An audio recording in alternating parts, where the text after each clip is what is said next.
In The Phantom Menace, as we learned from the Darth Plagueis novel, Plagueis visited Anakin Skywalker, who was staying in a spare room in Palpatine's apartment. Plagueis needed to know if Anakin was the chosen one and if the Force had retaliated against him. However, when he arrived, Anakin was already gone. In today's story, I would like to explore what if Plagueis had a vision of Anakin's future, foreseeing the end of both the Jedi and the Sith. Driven by this vision, Plagueis decides to go to Palpatine's apartment to eliminate him, and is successful. The galaxy was to be mine, a canvas upon which I would paint my legacy, ruling for 1,000 years alongside my faithful apprentice, Sidious. Together, we would manipulate the very essence of the Force, bending it to our will, crafting immortality, and achieving ultimate power. Our grand design was flawless, or so I believed. Yet, in our relentless pursuit, we inadvertently awakened the Force in ways unforeseen. From our experiments, a disturbance emerged. A vergence, the Jedi would call it. Anakin Skywalker, their so-called chosen one, born not of flesh, but of the Force itself. A child destined to bring balance. But what is balance if not the end of darkness as well as light? I saw the future unfold before me. A tapestry of treachery and fate. My apprentice, Sidious, would betray me, as is the way of the Sith, in his hunger for power. And Anakin, the boy born of our meddling, would rise to become Darth Vader. He would annihilate the Jedi, yet in his twisted path, he would also bring about the end of the Sith. Our grand design, our quest for eternal dominion, would be shattered by this paradox of balance. I could not allow it. I had to be certain of this vision, to see with my own eyes the boy who would grow into our undoing. And so, I sought him out, this child of destiny, who now resided in a guest room within my apprentice's apartment. The Force resonated around him, a power both raw and boundless, confirming my deepest fears. There, in the dim light of that modest room, I felt the truth. Anakin Skywalker was indeed the harbinger of doom for both Jedi and Sith. Without hesitation, I acted. The boy's life was extinguished in an instant, his potential snuffed out before it could flourish into the dark future I had foreseen. With his death, I vowed to eradicate the Jedi, to end their blind adherence to prophecy, and to destroy my misguided apprentice, Sidious. The path to true power lies before me, unchallenged and untainted by the echoes of destiny. The galaxy shall be mine, and mine alone. An end to the Jedi, and an end to any who dare oppose my will. Darth Plagueis, now emboldened by the elimination of Anakin Skywalker, turned his attention to his next target, his treacherous apprentice, Darth Sidious, known to the galaxy as Senator Palpatine. The apprentice's ambition had always been palpable, and Plagueis had foreseen the day when Sidious would seek to overthrow him. But now, the time had come for Plagueis to secure his rule unchallenged. He arranged a meeting with Palpatine under the guise of discussing the latter's nomination to become the new Supreme Chancellor. The invitation was sent with careful wording, suggesting that this would be a monumentous occasion for the Sith, a step closer to their ultimate goal of galactic domination. Palpatine, unaware of Plagueis' intentions, accepted eagerly. The meeting was set in a private, opulent chamber in Plagueis' residence, adorned with symbols of Sith power and legacy. The room, dimly lit by crimson light, exuded a sense of foreboding and dark grandeur. As Palpatine arrived, he sensed the gravity of the setting, but dismissed any thoughts of danger, confident in his own power and cunning. Plagueis greeted his apprentice, masking his true intentions. Congratulations, my apprentice. Your ascension to Supreme Chancellor is within reach. Together we shall reshape the galaxy. Indeed, Master. The Republic will be ours and the Jedi will fall. As they discussed the political machinations required to secure Palpatine's nomination, Plagueis subtly maneuvered himself closer, waiting for the perfect moment. With a sudden, swift motion, he struck. The dark side of the Force surged through him as he unleashed a barrage of Force lightning, aiming to incapacitate Sidious before he could react. But Palpatine was no mere apprentice. He deflected the attack with his own mastery of the dark side, igniting his crimson lightsaber in a flash. The room erupted into a fierce duel, the air crackling with raw power of the Force. Blades clashed and Force powers collided, each combatant testing the limits of each other's strength. Plagueis, despite his age, fought with unparalleled skill and experience. He anticipated anticipated Sidious's moves, countering each strike with precision. The battle raged on, the chamber bearing witness to the fury of the Sith. In a decisive moment, Plagueis feigned a weakness, drawing Sidious into a false sense of victory. As Sidious moved in for what he believed would be the killing blow, Plagueis unleashed a powerful force push, sending his apprentice crashing into the wall. With a leap, Plagueis was upon him, disarming Sidious and holding his lightsaber to the fallen Sith's throat. You have grown powerful, my apprentice, but you were never meant to surpass me. With a final decisive stroke, Plagueis ended his apprentice's life, the red blade cutting through the darkness. The room fell silent, the echoes of the battle fading away. Plagueis stood victorious, the path to absolute power now clear. At the Jedi Temple, an emergency meeting took place. In the center of the room stood Qui-Gon Jinn, his presence commanding and resolute. His normal calm demeanor was stained, his eyes betraying the turmoil within. Masters, we can no longer afford to ignore the signs. The Sith have returned, and their presence is more insidious than we ever imagined. Murmurs spread through the council members, but Qui-Gon continued, unwavering. I have witnessed their influence firsthand. Anakin Skywalker, the boy prophesied to bring balance to the Force, has been murdered. This is no mere coincidence. This is the work of the Sith. Master Qui-Gon, we have faced many threats over the years. What evidence do you present that the Sith are behind this tragedy? Anakin's death was not a random act of violence. The dark side surrounded him, a presence so malevolent it could only be the Sith. I felt it in the Force, a disturbance unlike any other. Troubling this news is. Long have we sensed a shadow growing. Dismissed it cannot be. We must act, and we must act now. The Sith are not content with hiding in the shadows. They have struck at the heart of our future. If we do not take this threat seriously, we risk the fall of the Jedi Order itself. What course of action do you propose, Qui-Gon?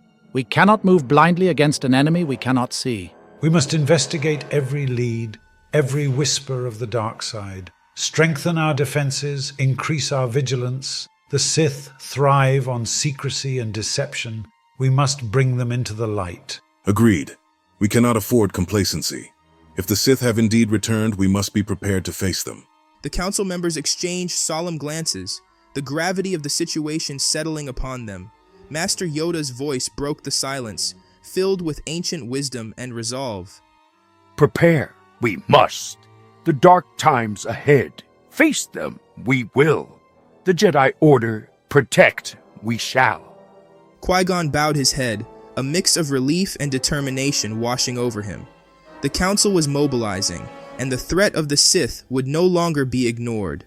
The battle for the galaxy's soul had begun, and the Jedi would stand united against the encroaching darkness. Obi-Wan Kenobi stood in the corridor outside the council chamber, his mind racing with the implications of the meeting. He turned as the door opened, and his master, Qui-Gon Jinn, emerged with a look of deep contemplation. Obi-Wan stepped forward, concern etched on his face. Master, what do you make of all this? The Sith, Anakin. It's all so much to take in. There is much we do not understand, Obi-Wan, but one thing is clear. The Sith are a threat we can no longer ignore. Anakin's death is proof of that. But how did the Sith know about Anakin? His potential, his identity as the Chosen One. These were secrets known only to a few.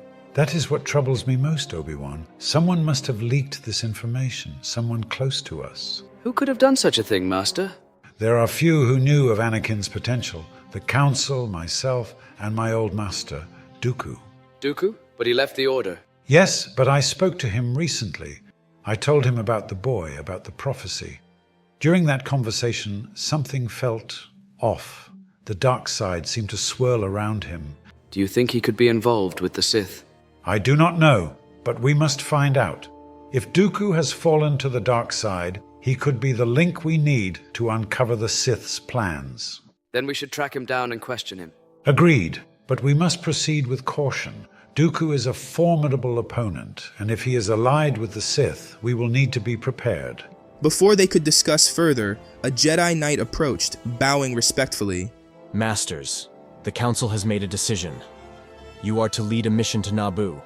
Multiple Jedi will accompany you to deal with the Sith threat, should it arise during the liberation of the planet. We will deal with the situation on Naboo first. Darth Plagueis, in his guise as the wealthy, influential Mun businessman Hago Damask, maneuvered behind the scenes with unparalleled cunning. As head of Damask Holdings, his influence extended far beyond the financial sector, touching the highest echelons of the Galactic Republic. His wealth and connections gave him access to corridors of power where he cultivated relationships with key senators and political figures. The sudden disappearance of Senator Palpatine had thrown the Republic into chaos. The Senate was rife with speculation and uncertainty. Some believe Palpatine had met with foul play, while others suspect he had fled, unable to cope with the mounting pressures of his ambitions. In this power vacuum, Plagueis saw an opportunity to further his grand design. Using his alter ego, Plagueis identified a suitable candidate among the senators, a man named Orrin Thex. An ambitious politician from Corellia, Thex had always harbored dreams of greatness, but he lacked the resources and connections to achieve them. Plagueis, with his keen understanding of human nature, saw the potential to mold Thex into a perfect pawn. One evening, Plagueis arranged a private meeting with Thex in the opulent surroundings of his Coruscant penthouse. The room exuded an air of understated power, filled with rare artifacts and elegant decor. Thex arrived, a mix of curiosity and anticipation in his eyes. Senator Thex, thank you for coming. Mr. Damask, it's an honor to meet you. Your reputation precedes you. Reputation is a tool, Senator. One that can be used to achieve great things. I understand you have aspirations for higher office. Indeed I do. But the path to power is fraught with obstacles. What if I told you those obstacles could be removed? That you could become Supreme Chancellor with the right support? And what would you want in return? A wealthy individual like yourself has everything they could possibly imagine. What I want is not of monetary value. I want your loyalty. Act on my behalf, and ultimate power will be yours. The Republic is in disarray. It needs strong leadership, someone who can bring order and stability. You can be that leader. Thex hesitated for a moment, then nodded, his desire for power overcoming any reservations. What do you need me to do? Simply follow my guidance. Together we will reshape the Republic. With Plagueis' vast resources and covert support, Thex launched his campaign for Supreme Chancellor. The Republic, still reeling from Palpatine's unexplained disappearance, was desperate for stability. Plagueis deftly manipulated the public opinion, using his network of contacts to create a groundswell of support for Thex. Senators and influential figures, swayed by Damask's wealth and promises, rallied behind the Corellian politician. As the political machinations unfold, Plagueis remained in the shadows, pulling the strings with masterful precision. His influence was felt but never seen, his true identity as a Sith Lord concealed beneath the layers of secrecy. Thex's campaign gained momentum, presenting him as the candidate who could restore order and lead the Republic out of its turmoil. The election was a landslide. Thex, backed by Plagueis' considerable resources, emerged victorious. The Republic, eager for a return to stability, embraced their new leader in the aftermath of the election. Thex stood before the Senate, his voice filled with confidence and resolve. Behind the scenes, Plagueis watched with satisfaction. His chosen puppet had ascended to the highest office in the Republic, paving the way for the Sith's ultimate triumph. The Jedi remained unaware of the true threat lurking in the shadows, focused instead on the growing unrest and the mysterious disappearance of Palpatine. The liberation of Naboo unfolded as a coordinated and decisive operation, a testament to the strategic brilliance of the Jedi Council and the valor of the Jedi Knights. With multiple Jedi dispatched to the planet, the odds were heavily stacked against the Sith and the Trade Federation. Qui-Gon Jinn and Obi-Wan Kenobi, accompanied by a contingent of experienced Jedi Knights, led the charge. Their mission was clear, to free Naboo from the clutches of the Trade Federation and to confront the Sith threat that loomed over the planet. As the Jedi landed on Naboo, they quickly moved to secure key locations, coordinating their efforts with Queen Amidala and her forces. The Battle of Theed was intense, with the Jedi cutting through droid armies and reclaiming the city block by block. The presence inspired hope among the citizens of Naboo and sowed fear among their enemies. In the heart of Theed Palace, Darth Maul awaited, his crimson and black visage a symbol of the Sith's menace. He relished the challenge that the group of Jedi presented, his dual-bladed lightsaber ignited with a menacing hum. The battle that ensued was fierce and chaotic, Maul's skill and ferocity allowing him to pick off a couple Jedi Knights who had joined the mission. But the combined strength of the Jedi proved overwhelming. Qui-Gon Jinn, driven by a deep sense of duty and memory of young Anakin, fought with a renewed vigor. Obi-Wan Kenobi, ever the loyal apprentice, matched his master's determination. The other Jedi Jedi, undeterred by their losses, pressed the attack, forcing Maul to constantly shift his defense. In a climactic moment, Qui-Gon found an opening. With a swift, decisive strike, his green lightsaber cut through the air, connecting with Maul's torso. The Sith apprentice's eyes widened in shock as he fell, his body collapsing in two. The threat of Darth Maul was extinguished, his death a significant blow to the Sith's plans. Meanwhile, in the shadows of Coruscant, Darth Plagueis was orchestrating the next phase of his grand scheme. With Sidious gone, Plagueis needed a new apprentice to carry on the Sith legacy. His gaze turned to Count Dooku, a former Jedi Master who had grown disillusioned with the Order and the Republic's corruption. Dooku, now calling himself Darth Tyrannus, was seduced by Plagueis' vision of a new order. He saw Plagueis as a mentor who understood his frustrations and ambitions. Under Plagueis' guidance, Dooku embraced the dark side, becoming a powerful Sith Lord. The galaxy trembled as the Clone Wars erupted, a conflict that would shape the destiny of countless worlds. From the shadows, Darth Plagueis orchestrated the chaos, his influence extending across the Republic and the Confederacy of Independent Systems. With his vast wealth and his intricate web of connections, Plagueis funded both sides of the war, ensuring the conflict would be prolonged and devastating. On one side, Count Dooku led the CIS with unwavering resolve. Under Plagueis' guidance, Dooku manipulated the Separatist forces, turning them into a formidable military power. His charisma and dark-side prowess kept the CIS unified and focused on their goal of succeeding from the Republic. On the other side, the Republic, under the leadership of the newly elected Chancellor, a senator handpicked by Plagueis, rallied to defend its sovereignty. This Chancellor, enticed by the promise of ultimate power, acted as Plagueis' puppet, enacting policies and strategies that furthered the Sith's grand plan. Neither Dooku nor the Chancellor dared cross Plagueis, each believing that their obedience would ultimately grant them control over the galaxy. Amidst the turmoil, the Jedi Order found itself stretched thin, leading the Republic's clone army into battle while trying to uncover the true puppet master behind the conflict. Qui-Gon Jinn continued to serve with unwavering dedication. His apprentice Obi-Wan Kenobi had recently graduated to the rank of Jedi Knight, a testament to Qui-Gon's exceptional mentorship. With Obi-Wan's knighting, Qui-Gon took on a new apprentice, Ahsoka Tano. Ahsoka, spirited and eager to learn, was unlike any Padawan Qui-Gon had trained before. Under his guidance, she flourished, her potential growing with each passing day. Qui-Gon's teachings had a profound act on Ahsoka. His emphasis on the living force and his belief in the importance of intuition and compassion shaped her approach to the Jedi path. Unlike many Jedi who adhere strictly to the code, Qui-Gon encouraged Ahsoka to trust her instincts and to question the status quo when necessary. This fostered a sense of independence and moral clarity within her, qualities that set her apart from her peers. Ahsoka's time with Qui-Gon was marked by rigorous training and deep philosophical discussions. He taught her the importance of understanding the Force as a living entity, connected to all life. This perspective allowed Ahsoka to approach the Clone Wars with a unique mindset, one that prioritized the preservation of life and the pursuit of peace. As the war raged on, Ahsoka's skills and wisdom grew. She became known for her bravery on the battle and her ability to see beyond the immediate conflict, often seeking solutions that minimize harm to the innocent. Qui-Gon's influence was evident in her actions, as she navigated the complexities of war with the grace and determination that inspired those around her. In the background, Plagueis continued to manipulate events,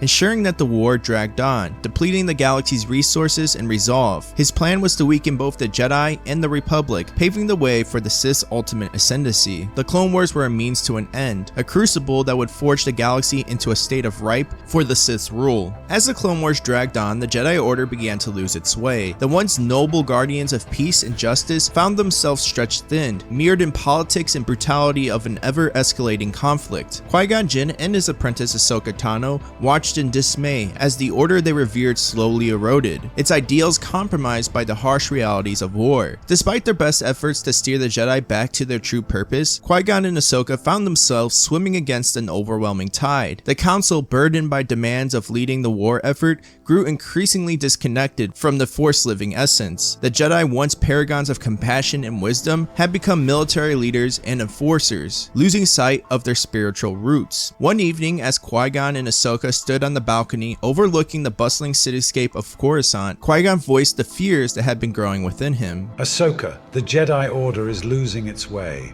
We are no longer the protectors of peace we once were. This war has consumed us. I feel it too, Master. The Jedi are becoming soldiers and our connection to the Force is weakening. What can we do? We must step away from this madness.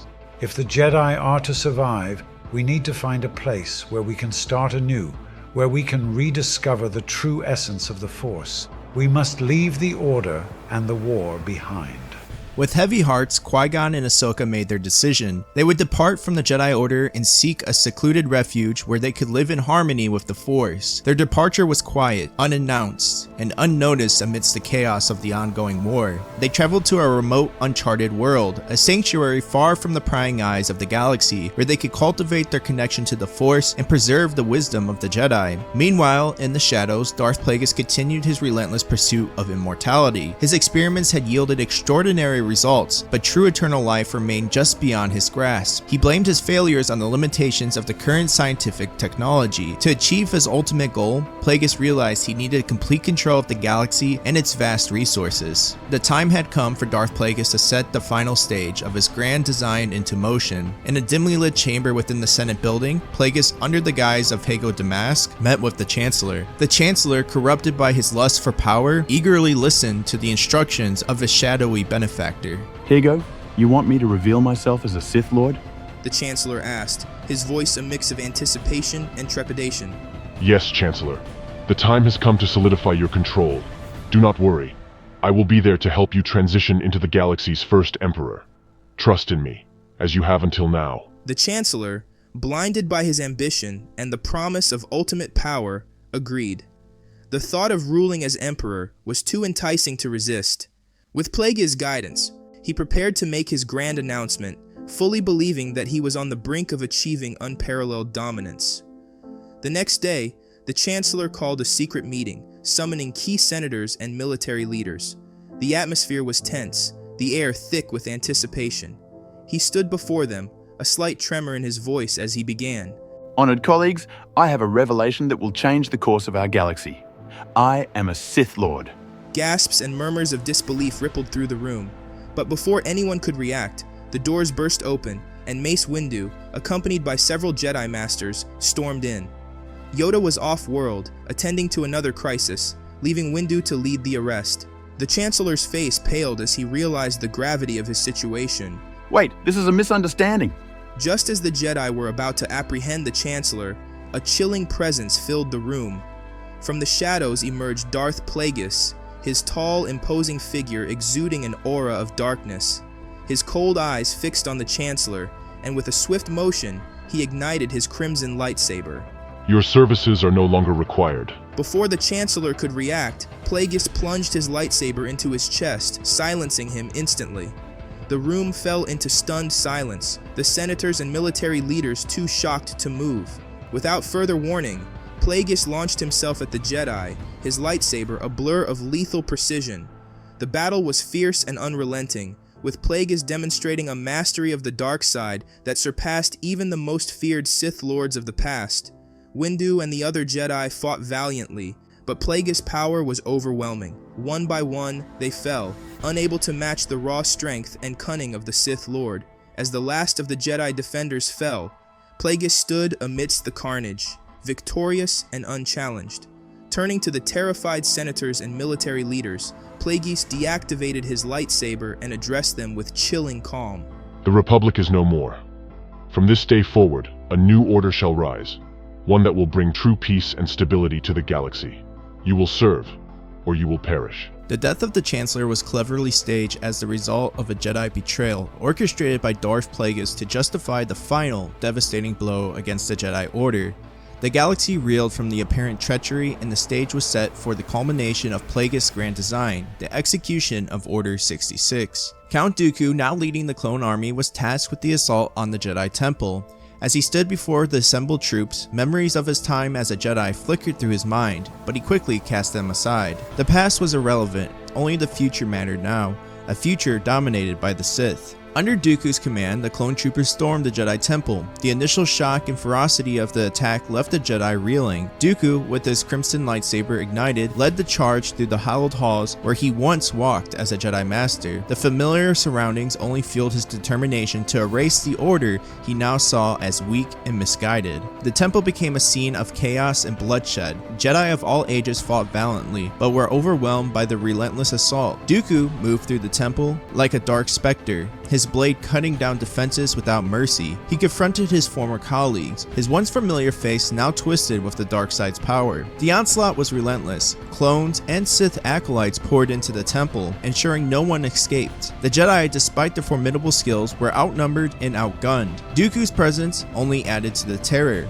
his power in the dark side unmatched by any within the temple walls. As the last remnants of resistance were extinguished, the Jedi Order, as it had stood for a millennia, was effectively destroyed. The temple, once a beacon of hope and wisdom, was reduced to a smoldering ruin, a grim testament to the Sith's ascension. With the Jedi eliminated, Plagueis made his next move. Using the connections he cultivated over the years, he rallied the support of influential senators and military leaders. The Senate, still reeling from the Chancellor's staged death, was ripe for manipulation. Plagueis, with his vast wealth and influence, presented himself as the only viable leader who could restore order and stability to the galaxy. In a grand address to the Senate, Plagueis, his guise as Hago Damask, declared the formation of the Galactic Empire. He positioned himself as the new emperor, promising peace and security in exchange for absolute control. The senators, many of whom were already under his sway, eagerly endorsed his rise to power. The Galactic Empire, under the iron-fisted rule of Emperor Plagueis, had maintained its oppressive grip on the galaxy for 20 long years. The once vibrant and diverse galaxy had become a bleak landscape, where hope was rare and fleeting commodity. Plagueis, now a figure of almost mythical dread, continued his relentless pursuit of immortality, his power bolstered by the Empire's vast resources. During this time, much had changed. The old systems of governance and freedom were replaced by fear and tyranny. The Emperor's scientific development initiatives advanced rapidly, driving technological progress in areas that served his dark purposes. However, the Empire's seemingly unassailable power masked an undercurrent of resistance that Plagueis had yet detected. Count Dooku had long been replaced, his usefulness extinguished in favor of a younger, more pliable apprentice who could more easily be molded to serve Plagueis' needs. The new apprentice was ruthless, driven by the same thirst for power that had characterized Dooku but lacked the former Jedi's lingering moral conflicts. In the remote corners of the galaxy, far from the Emperor's watchful eye, a different kind of power was growing. After leaving the Jedi Order during the Clone Wars,